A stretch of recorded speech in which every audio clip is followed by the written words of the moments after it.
Talagang hindi ako nasayahan doon ng iksi ng video ko. Kaya, ididiretso ko itong video ko ng pagkain ngayong tanghali. Ito, yung sinasabi ko sa inyong patula. Yan. Patula sa amin. Ito yung malaki kanina, diga? Sarap.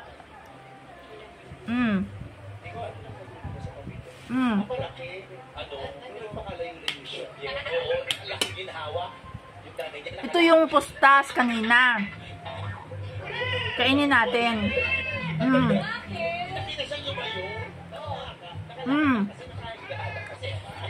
Ang sarap. Parang yung pustas ni Daday lasang tinigang ano, Daday. Ang sarap.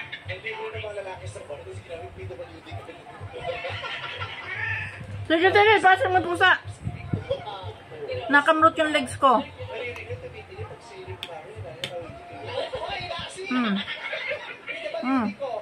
Longta.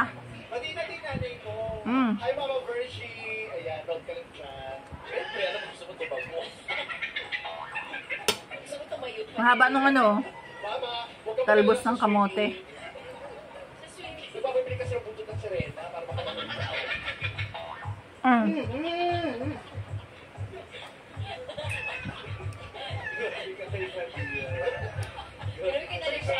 Ganda oh.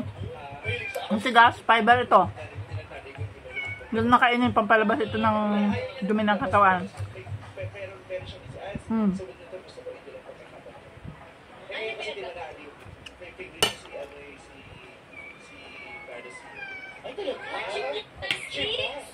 Patula.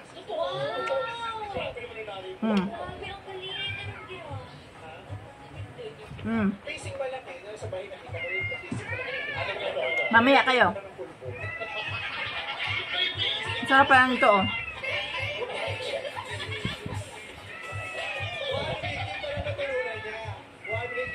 Tinigang.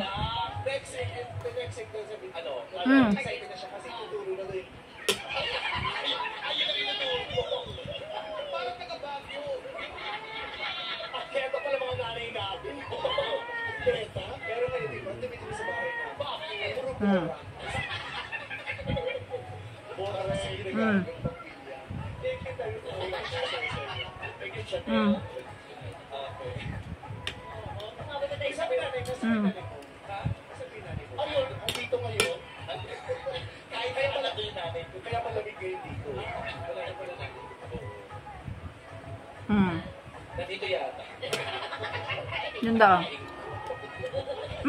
Kasi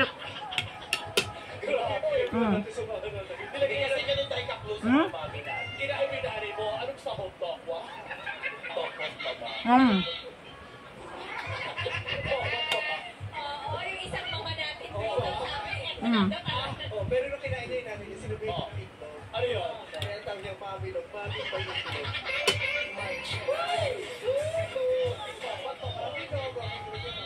ang sarap. Huwag mo akong anuhin. Oh. Okay. Eto na ako sabi ng ating Murado. I-apply mo din sa mami mo pagka-uwi mo. Yes, ito na tanungin natin kung ano man sabi sa performance ni Janelle Murado. Chet Madlang. Hello, Madlang people! Hey, Janelle. May attention sabi na Sarap ng pustas. Sumunod sa assignment na reimagine yung kantang rather be upbeat yun, diba? So, ginawa mo iba yung flavor, iba yung tunog. So, good job ka doon. I've always loved the character ng boses mo. Iba yung tunog ng boses mo. Showcase mo yung range mo sa buong kanta. Yung low notes were very solid and stable. Pati na rin yung high notes mo. Kaya na, good luck sa'yo. Anak pala ni Ate Celine yun. Hindi ka ba masaya sa Superstore? Batang-bata pa. Ang ganda pati. Kasi may kwento din siya tungkol sa mama niya. Si Rocky. Hi, Rocky.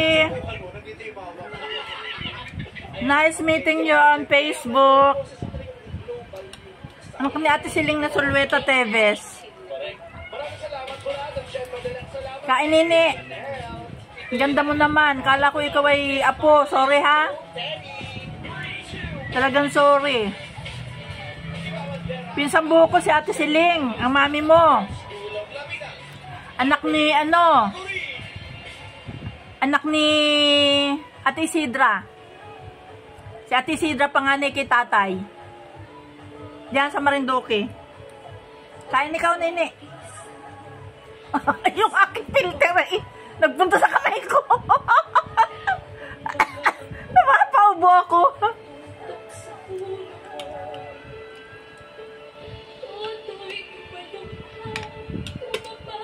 Sorry naman, nene Rocky, ha? Kala ko talaga apo ka ni Ate Siling. Bata mo pa taay.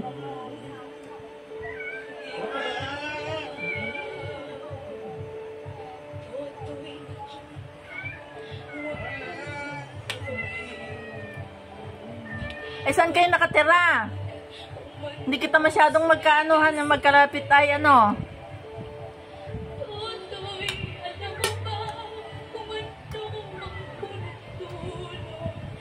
Okay na. Bye!